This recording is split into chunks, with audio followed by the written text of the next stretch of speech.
오늘 말씀의 제목은 어느 것이 쉽겠느냐입니다. 우리가 계속해서 마가복음 말씀을 순서대로 살펴보고 있습니다. 복음서를 우리가 살펴보게 될 때 예수님의 여정을 기록했다는 공통점이 있는 반면 각 복음서들을 살펴볼 때 기록 내용의 시작점 그리고 기록 목적에 따라 그 복음서 안에 사건들이 어떻게 배열되는지 그런 차이점들이 있는 것을 우리가 살펴볼 수가 있습니다. 마태복음은 아브라함과 다윗의 자손 예수 그리스도의 계보로 시작합니다. 예수님의 탄생 스토리와 그리고 헤롯의 박해, 애굽의 피난과 그리고 헤롯의 죽음, 다시 돌아와서 이런 여러 가지 이야기들이 나온 후 세례 요한께 예수님께서 세례를 받으심으로 그의 공생의 사역이 본격적으로 시작되는 그 서론 부분 우리가 살펴볼 수 있습니다. 누가복음은 세례 요한의 출생에 대한 스토리를 먼저 기록하고 있습니다. 세례 요한의 아버지인 제사장 사가랴와 그의 어머니인 엘리사벳의 그 이야기로부터 시작하여 세례 요한이 어떻게 출생하게 되었는가라는 스토리로 시작하여서 또 우리가 잘 알고 있는 우리가 지금 12월 달입니다. 우리가 12월 달이 되면 이 크리스마스를 성탄절을 우리가 기념하고 준비를 하죠. 항상 성탄절 때마다 많은 교회에서 연극을 하고 그 예수님의 탄생에 대해서 이제 우리가 연극을 하고 표현하고 또 우리가 기념하는 모습들을 살펴볼 수 있죠. 베들레헴으로 향한 별과 동방박사 세 사람 그리고 말 구유에 누이신 아기 예수와 그를 경배하는 동방박사들과 목자들의 이야기, 그 이야기가 바로 누가복음에 기록되어 있는 내용입니다. 그리고 세례 요한의 사역, 세례를 받으시는 예수, 그러면서 시작되어지는 예수님의 공생의 사역, 이런 부분이 누가복음에 기록되어져 있는 내용입니다.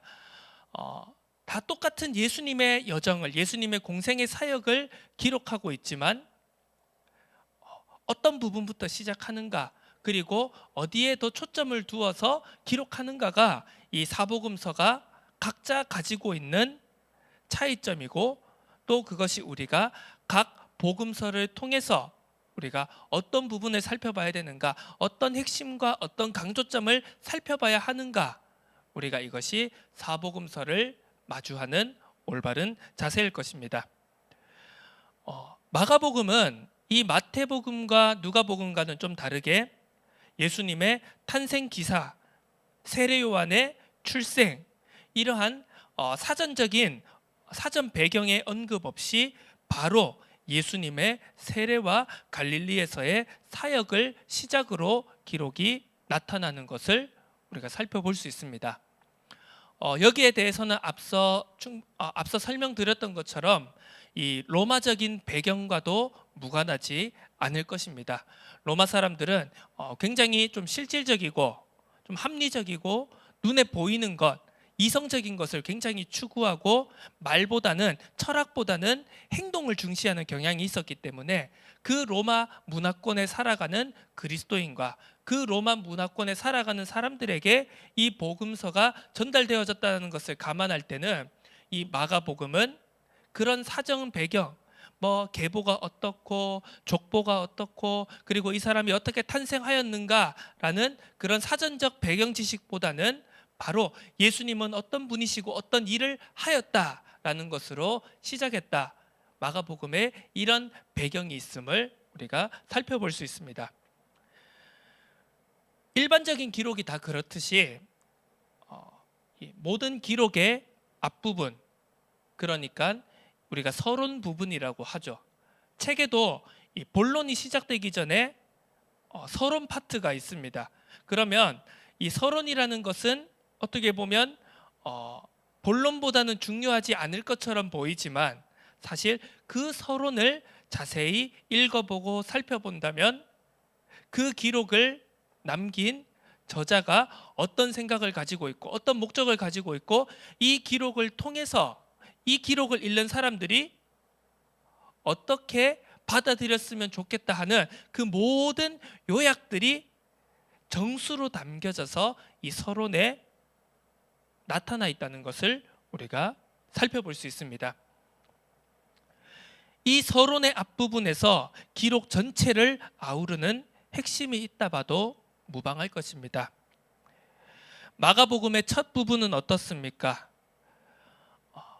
하나님의 아들 예수 그리스도의 복음이라는 그 시작으로 해서 바로 세례 요한의 사역과 그 세례 요한에게 세례를 받으시는 예수님의 그 사건이 짤막하게 나오게 됩니다. 그리고 나서 바로 갈릴리에서 복음을 선포하시고, 그리고 그 복음을 선포하시면서 그에게 나오는 수많은 사람들에게 기적을 행하시는, 치유의 역사를 행하시는 예수님의 사역을 우리가 살펴볼 수 있습니다.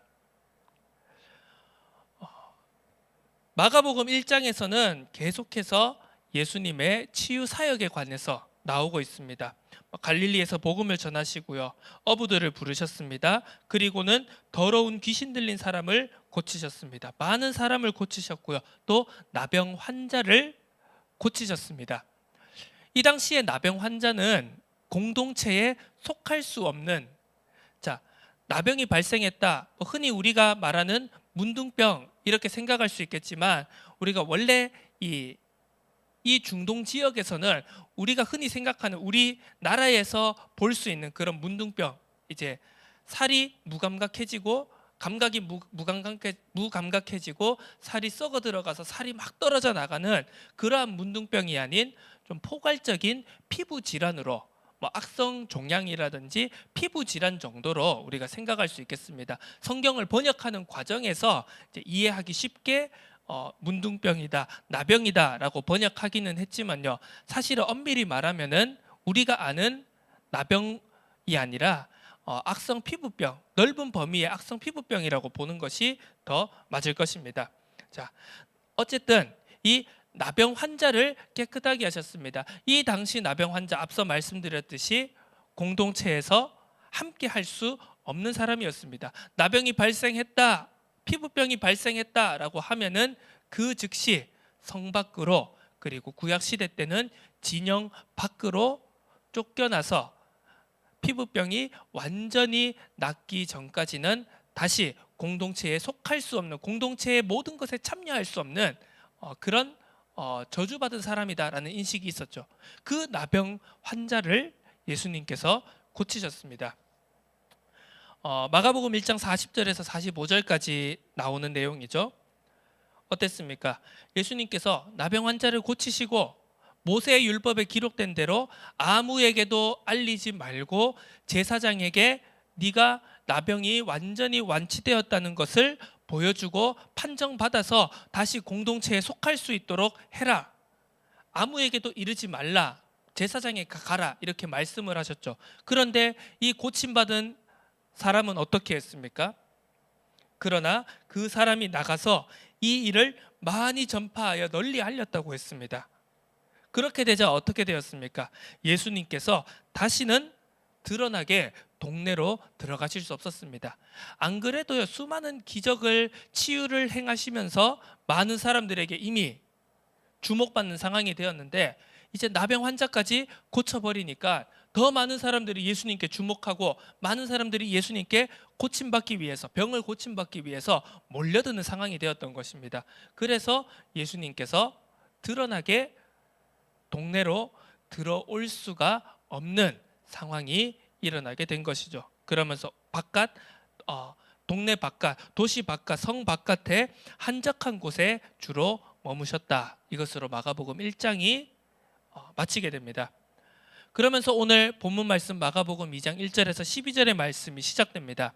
1절에 이렇게 기록되어 있죠. 수일 후에 예수께서 다시 가버나움에 들어가셨다. 이제 예수님을 찾습니다. 대부분이 어떤 목적이겠습니까? 예수님의 엄청난 사역, 병을 고치는 기적의 역사, 그런 것들을 바라보기 위해, 혹은 자기가 가지고 있는 문제를 해결받기 위해서 예수님께 찾아오려는 사람들이 대부분 아니었겠습니까? 그래서 한적한 곳에 계시면서 잠시 그런 혼란스러운 분위기들이 진정되기를 기다리셨을 겁니다. 그러면서 수일 후에 다시 예수님께서 가버나움에 들어가셨습니다. 드러나지 않게 조용히 들어가셨겠죠. 하지만 그 예수님이 들어오셨다는 소문을 막을 방법이 없었던 것 같습니다. 뭐라고 합니까? 소문이 금세 퍼지게 되었습니다. 그래서 예수님께서 머무시는 집에 수많은 사람들이 몰려오게 되었죠. 문 앞까지도 들어설 자리가 없게 될 정도로 수많은 사람들이 예수님을 보기 위해 몰려들었습니다. 많은 사람이 모여서 이렇게 예수님을 보기 위해 혹은 예수님께 자기의 병을 해결받기 위해 모여드는 그 상황 속에서 예수님께서는 그들에게 도를 말씀하셨다. 우리가 앞서 마가복음 1장 이제 15절을 보면 알 수 있듯이 예수님께서 갈릴리에서 처음 복음을 전하시면서 때가 찼고 하나님의 나라가 가까이 왔으니 회개하고 복음을 믿으라 이렇게 선포하신 것을 볼 수 있습니다. 이 도를 가르치셨다는 것은 바로 하나님의 나라의 복음을 가르치셨다. 말씀을 선포하셨다. 이렇게 우리가 알 수 있는 것이죠. 그 수많은 문제를 해결받기 위해 병을 고침받기 위해 자기의 어려운 부분들을 해결받기 위해 나온 자들에게 결국 예수님의 관심은 어디에 있었다는 것입니까? 하나님의 말씀, 복음을 선포하는 것이 우선이었다는 것을 우리가 알 수 있습니다. 자, 그 가운데 오늘 이제 이야기의 메인이 시작되는 것입니다. 사람들이 한 중풍병자를 네 사람에게 메워서 예수께로 나아왔다고 했습니다. 중풍병자, 흔히 우리가 말하는 뇌출혈을 통해서 거동이 불편하게 되는 그런 질병으로 우리가 알고 있죠. 질환의 정도에 따라서 차이는 있겠습니다만 이렇게 뇌출혈이 와서 조금 말이 어눌해지거나 아니면 조금 행동이 둔해지거나 하는 것은 그나마 좀 경증에 속하는 편입니다. 오늘 이 사람은 보니까 어느 정도였냐? 도저히 이 사람이 혼자의 힘으로는 일어설 수도 거동할 수도 없는 온몸이 어떻게 보면 다 마비가 되어져 버린 거동할 수 없는 상태였기 때문에 이 들것 같은 것, 우리가 이제 여기서는 오늘 본문에서는 내 상을 가지고 걸어가라 이렇게 들것 같은 것에 이 중풍병자를 뉘인 다음에 이 네 사람에게 들리게 해서 이제 예수님께 나아왔다는 것이죠. 정말 발끝도 움직일 수 없는, 자신의 힘으로 도저히 움직일 수 없는 그런 상태의 중풍병자가 지금 네 사람에게 의지해서 예수님께 나아왔습니다. 병을 고침받고자 왔겠죠. 그런데 4절에 무엇이라고 합니까? 무리들 때문에 예수께 데려갈 수 없었다라고 합니다. 그러자 그 네 사람의 행동이 어땠습니까? 그 계신 곳에 집에 지붕을 뜯어 구멍을 내고 중풍병자가 누운 상을 달아 내렸다. 우리가 너무나도 많이 익히 들어본 내용과 떠오르는 장면일 것입니다. 자, 지붕을 뜯었다고 했습니다. 보통 이제 요즘 우리의 인식으로는 이걸 지붕을 어떻게 뜯었을까라고 생각할 수 있겠죠. 여러분 지금 여기에 예수님이 있다고 생각해 보십시오. 여기에 수많은 사람들이 막 모여 있어가지고 도저히 들어올 수가 없습니다. 출입구로는. 그래서 지붕을 뜯어서 내려왔다고 했습니다. 요즘 같으면요, 콘크리트가 발려 있고 철근이 막 얼기설기 있는데 그걸 어떻게 지붕을 뜯을 수가 있겠습니까? 자, 이 당시 이스라엘 땅의 일반적인 집의 형태가 어떠했냐면요, 이렇게 육면체의 이런 네모난 모양의 이렇게 평범한 집이었습니다. 평범한 모양이었습니다. 그러면요, 이 이스라엘 땅은 비가 잘 오지 않고 건조한 지역이기 때문에요, 주로 이제 나무로 세우고 그리고 진흙으로 이렇게 벽을 바르고 위에는 대들보를 세우고 거기에 막 짚을 덮은 다음에 거기에 진흙을 발라서 이렇게 건조를 시켜서 만든 것이 그 당시 집의 일반적인 형태였습니다. 자, 그렇게 생각해 보면 아무래도 우리가 지금 생각하는 건물의 형태보다는 아무래도 지붕을 뜯는 것은 뭐 조금 힘은 들었겠지만 마음만 먹고자 하면 그렇게 어려운 일은 아니었을 겁니다. 왜? 뭐 돌이라든지 나무라든지 여러 가지 뭐 도구를 가지고 막 때려 가지고 마른 진흙을 그리고 막 그 집들을 깨서 부시는 것은 그렇게 어려운 일이 아니었겠죠. 자, 그렇게 지붕을 뜯어내서 구멍을 낸 다음에 줄을 달아서 그 상을 예수님 앞에 내리던 장면을 우리가 볼 수 있습니다. 5절에 이렇게 나오죠. 예수께서 그들의 믿음을 보시고 중풍병자에게 이르시되 작은 자야 내 죄사함을 받았느니라 하시니. 예수님이 대체 왜 이런 말을 하셨을까요? 자, 우리가 마가복음 1장에서도 살펴볼 수 있듯이 앞선 치유 사역들에서는 하지 않으셨던 표현을 지금 예수님께서 처음으로 하신 것입니다. 병을 고치는 그 병자 앞에서요. 아니, 그냥 단순하게 병 고침 받기를 원하는 사람이 왔습니다. 그러면 예수님께서 무엇이라고 하시면 됩니까? 내 병이 나음을 받았도다 라든지 중풍병자가 나을 것이다, 너가 나을 것이다, 아니면 뭐 바로 우리 11절에서 예수님께서 말씀하셨던 것처럼 내 상을 가지고 집으로 가라 이렇게 하시면 되지 않으셨겠습니까? 그런데 갑자기 전혀 뜬금없이 이 중풍병자를 향해서 내 죄 사함을 받았느니라 이렇게 말씀하고 있다는 것입니다. 자, 우리가 뒷절에서도 보면 알 수 있듯이 6절, 7절에 그 집에는 수많은 무리들이 수많은 백성들이 있고 그 가운데서는 서기관들, 쉽게 말하면 율법학자들, 율법을 가르치는 율법 선생들도 율법 교사들도 그 자리에 있었다라고 기록되어 있습니다. 지금 6절 7절에 보면 그 예수님의 죄 사함의 선언을 들은 서기관들의 의욕과 분노의 장면이 나오고 있는 것을 볼 수 있습니다.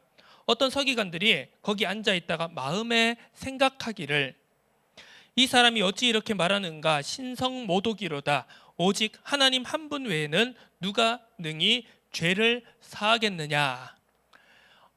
서기관들의 입장과 관점에서는 이렇게 생각할 수밖에 없었습니다. 왜? 그들의 입장에서는요, 하나님은 지극히 높으시고, 자, 유대인들이 바리새인들이 서기관들이 얼마나 하나님을 경외하고 얼마나 경외를 뛰어넘어서 두려워했는가, 얼마나 하나님을 어렵게 생각했는가라고 했을 때요. 자, 지금 우리는 하나님, 여호와 이런 이름을 쉽게 부르지 않습니까? 그런데 유대인들은요, 그 바리새인들과 서기관들은 어느 정도였냐? 여호와라는 그 단어조차 제대로 부르지 못했습니다. 그래서 우리가 이제 영어 성경에 보면 이제 그런 게 나와 있는데요. 우리가 킹 제임스 버전의 성경을 보면은요, 우리가 보통 한글 번역에는 하나님 혹은 여호와라고 번역된 그 단어를 영어로 살펴보면은요, 이제 대문자로 LORD라고 되어 있습니다. 로드, 주라는 뜻이죠. 그러니까 그게 그 번역된 전통이 어디에서 왔냐 하면 바로 히브리 성경에서 그것이 그대로 온 것입니다. 자, 여러분 혹시 아도나이라는 말을 들어보셨을 겁니다. 히브리어로 주인, 주라는 단어인데요. 이 유대인들은 하나님 여호와라고 하는 뭐 야훼, 흔히 여호와라고 하는 그 발음조차 하지 못했습니다. 왜? 너무나도 하나님은 거룩하시고 지극히 높으시고 경외할 대상이기 때문에 감히 그 이름조차 부르지 못하는 겁니다. 그래서 성경에서 여호와라고 하는 단어가 나오면은요, 그 단어를 부르지 않고요, 혹은 성경에서 그것을 여호와라고 발음하지 않고 아도나이, 주라고 하는 그 단어로 바꿔 불렀다는 것입니다. 그 정도로요, 여호와 하나님을 경외하고 두려워하고 섬겨야 된다, 지극히 높은 분이다라고 생각한 것이 그 당시 유대인들의, 그리고 특별히 바리새인들과 서기관들의 사고방식이었습니다. 하나님은 정말 높으신 분이죠. 경배받아야 될 분이죠. 그런데 그리고 죄를 사할 수 있는 권세는 오직 여호와 하나님밖에 없다고 그들은 생각했습니다. 그런 그들의 입장에서 갑자기 그들의 눈에는 사람인 예수님께서 내 죄사함을 받았다라고 선언해 버리니까 이 사람들의 입장에서는 충분히 당혹하고 당혹스럽고 그리고 분노할 수밖에 없는 상황이었던 것이죠. 야, 저자가 감히 누구길래 하나님만이 하실 수 있는 죄사하는 그 죄사함의 선포를 저 인간이 할 수 있단 말인가? 이것은 신성모독이다. 어떻게 보면 이 바리새인과 서기관들과 예수님의 갈등이 처음으로 시작된 지점이라고 할 수가 있습니다.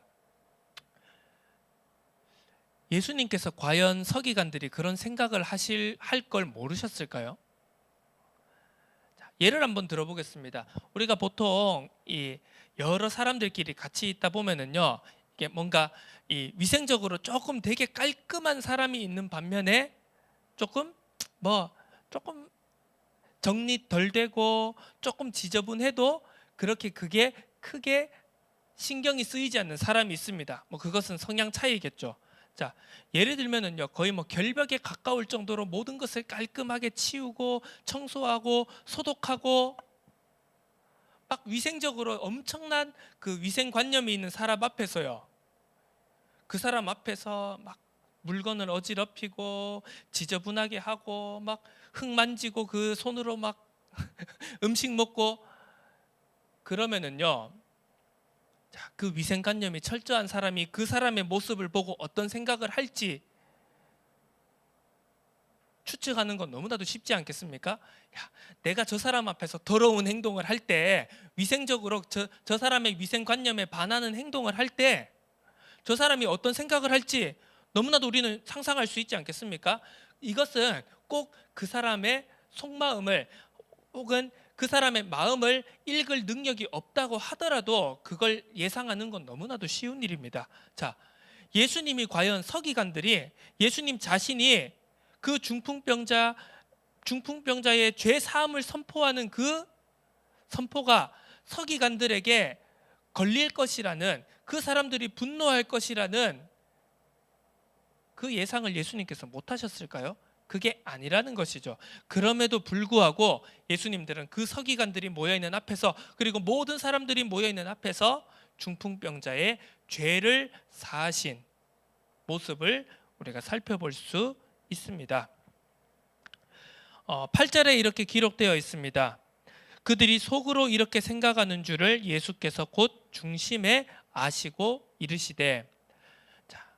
물론 인간적으로도 충분히 예상할 수 있는 상황이지만 오늘 이 8절의 기록에 보면 예수님께서는 그 서기관들이 마음으로 생각한 그 내용을 정확하게 알고 계셨다라고 성경은 기록하고 있습니다.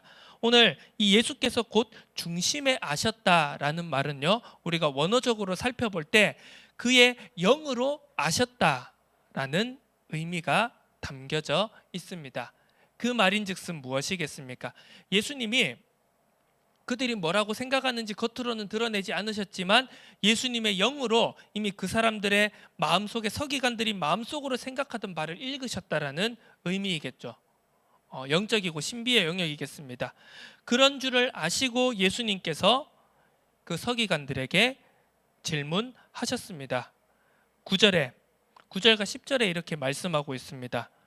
중풍병자에게 내 죄사함을 받았느니라 하는 말과 일어나 내 상을 가지고 걸어가라 하는 말 중에 어느 것이 쉽겠느냐? 그러나 인자가 땅에서 죄를 사하는 권세가 있는 줄을 너희로 알게 하려 하노라 하시고 중풍병자에게 말씀하셨다. 이렇게 기록되어 있습니다. 자, 우리가 분명히 알 것은요, 예수님께서 왜 이 시점에 갈릴리에서 복음을 선포하시고 수많은 치유의 역사들을 행하시면서 수많은 사람들이, 무리들이 지금 예수님 앞에 모여와 있습니다. 일반 백성들뿐만이 아니라 서기관들까지 예수님을 보기 위해 지금 모여 있는 것을 볼 수 있습니다.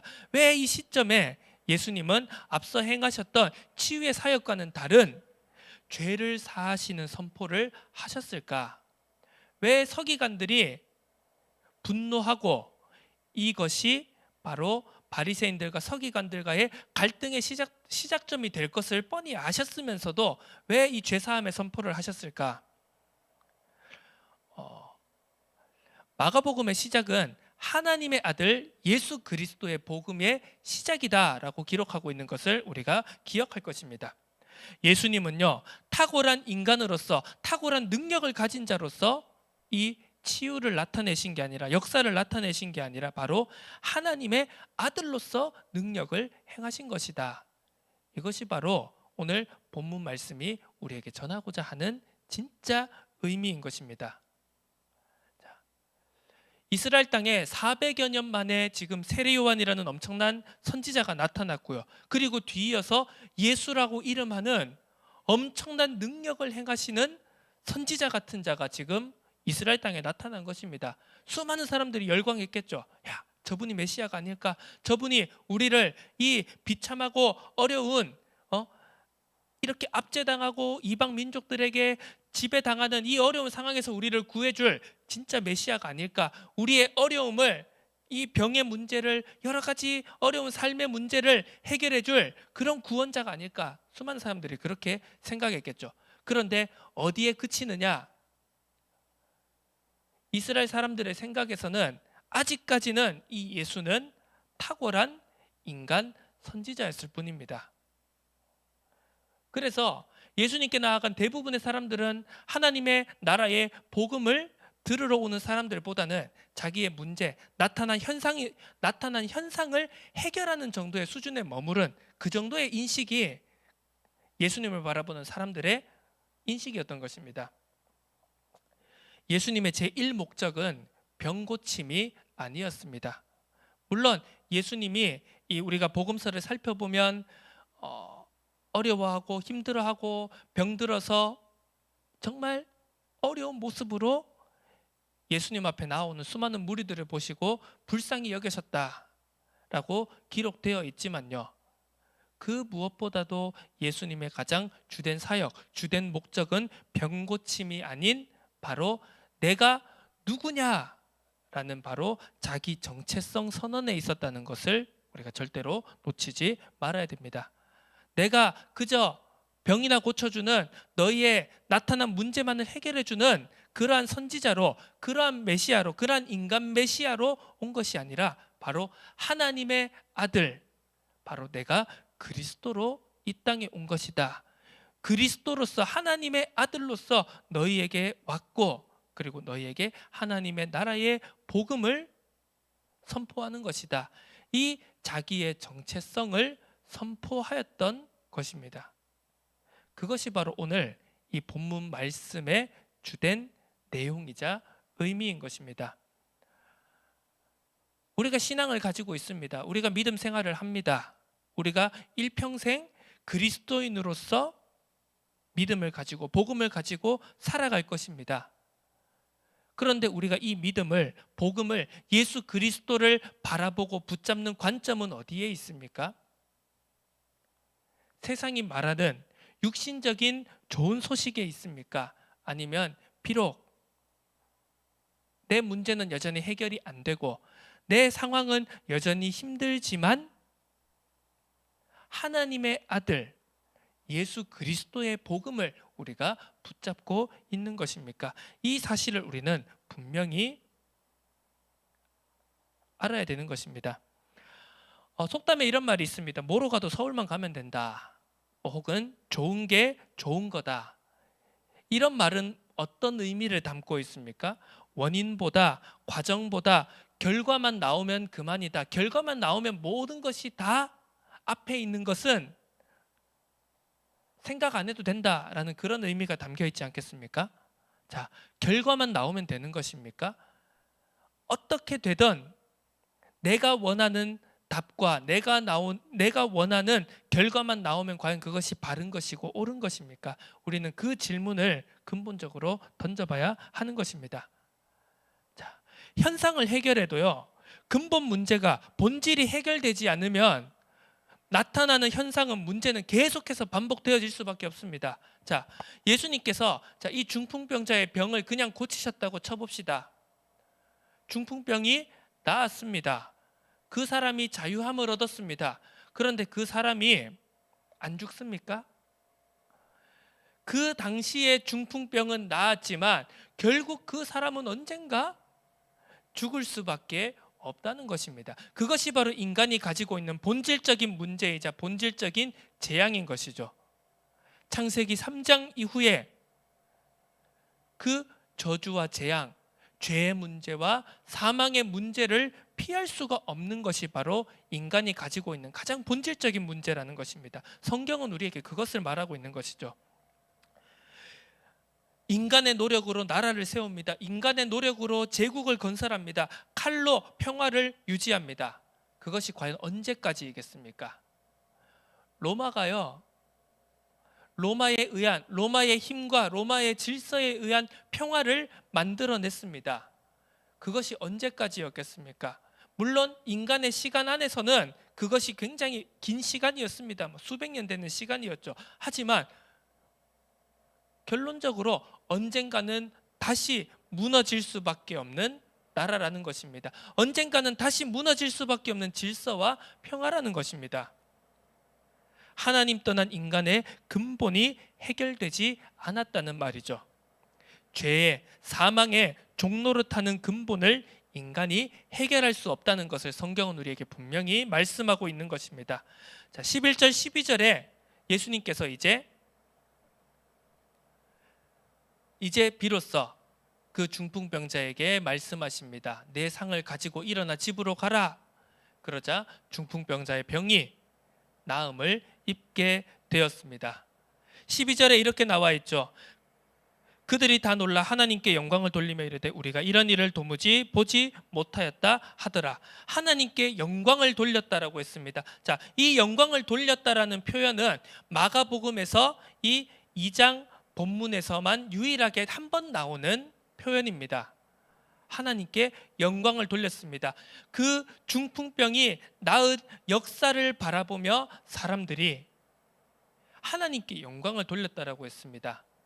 그 이전에 마가복음 1장에서도 이런 표현은 나오지 않았고요. 그 뒤로도 이런 표현은 다시 나오지 않습니다. 자, 이 2장 본문 말씀을 통하여서 병이 고침을 받았습니다. 치유의 역사가 나타났습니다. 그리고 사람들이 하나님께 영광을 돌렸습니다. 이것은 우리에게 무엇을 전달하고자 하는 것일까요? 자, 문제를 해결하기 위해 행동하는 것은요, 그리스도인이든지 아니든지 모양은 같아 보입니다. 자, 교회에서 선행을 합니다. 교회에서 구제하고 봉사합니다. 교회에서 치유의 역사를 일으킵니다. 교회에서 사회 참여를 합니다. 그런데 그것과 하나님 믿지 않는 바깥 세상에서 똑같이 선행도 하고 구제도 하고 사회 참여도 합니다. 병들고 힘든 사람을 위해서 좋은 일들을 합니다. 자, 교회에서 하는 일과 세상 바깥에서 하는 그 일이 그러면 차이점이 무엇입니까? 자, 우리는 차이점이 다르다고 하겠죠. 야, 교회에서 하는 거니까 당연히 다르지. 그런데 안 믿는 사람들, 세상 사람들의 입장에서는요, 야, 이거나 야, 사람 도와주는 건 다 똑같은데 그게 뭐가 다르냐? 왜 꼭 교회에서 너희 믿는 사람들이 하는 것만이 진리라고 얘기하느냐? 지금 세상은 우리에게 그렇게 이야기한다는 겁니다. 그 질문에, 그 공격적인 질문에 우리가 어떻게 답해야 되겠습니까? 때로는요, 우리가 신앙을 가지고 우리가 그리스도인으로서 행동한다는 것이요, 믿음 없이, 우리가 그리스도인이란 정체성 없이 세상 바깥 사람들이 선행하고 구제하고 봉사하고 더 좋은 사회를, 더 좋은 세상을 만들기 위해서 세상에 참여하는 그 모습보다요, 오히려 우리가 그리스도인이라는 정체성을 가지고 그 일을 하는 게 어떻게 보면 더 힘든 일이라는 걸 우리가 너무 잘 알지 않습니까? 막 우리의 모든 걸요 막 포기해 가면서 때로는 우리가 내가 신앙인이라는 것 때문에 많은 것을 양보하기도 하고 우리의 생각도 포기하고 때로는 우리가 억울한 것을 당하기도 하면서도 우리가 끝까지 이 일을 하는데요.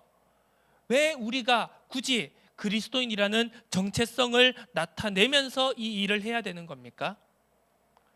자, 여기에 대해서 우리가 답이 없으면은요, 우리는 비참해지고 억울해질 수밖에 없습니다. 내가 이만큼 하나님을 위해서 수고하고 봉사하고 헌신했는데, 교회를 위해서 충성했는데, 하나님 내 왜 모습은, 내 모양은 이 꼬라지입니까? 수많은 사람들이 그렇게 억울해하지 않습니까? 왜 그렇게 억울해하는 걸까요? 자, 이 차이를 깨닫지 못한 겁니다. 내가 내 삶을 살아갈 때, 우리가 많은 일을 할 때,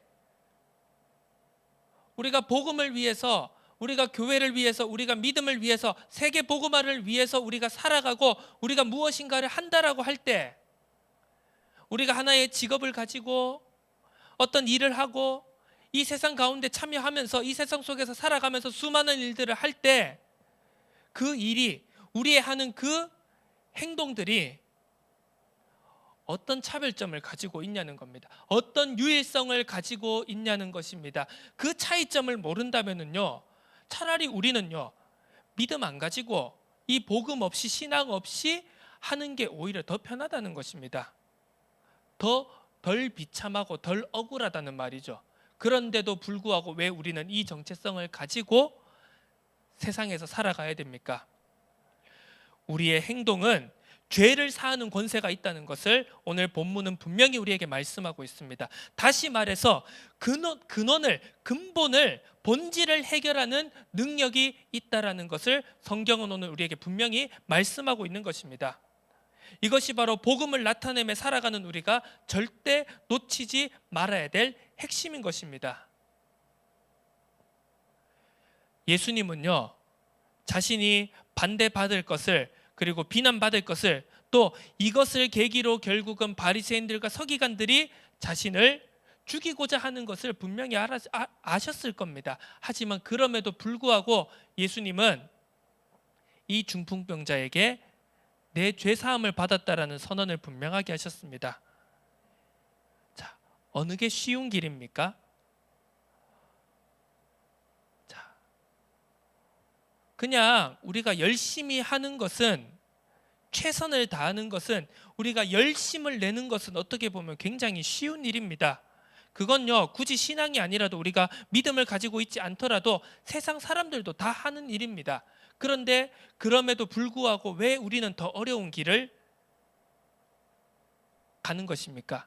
왜 성경은 우리에게 더 힘든 길을 가라고 말을 하는 것입니까? 왜 종된 자세로, 더 낮은 자세로, 섬기는 자세로 왜 이 길을 걸어가라고 하는 것입니까? 바로 본질을 치유하기 위해서입니다. 근본을 회복시키기 위해서입니다.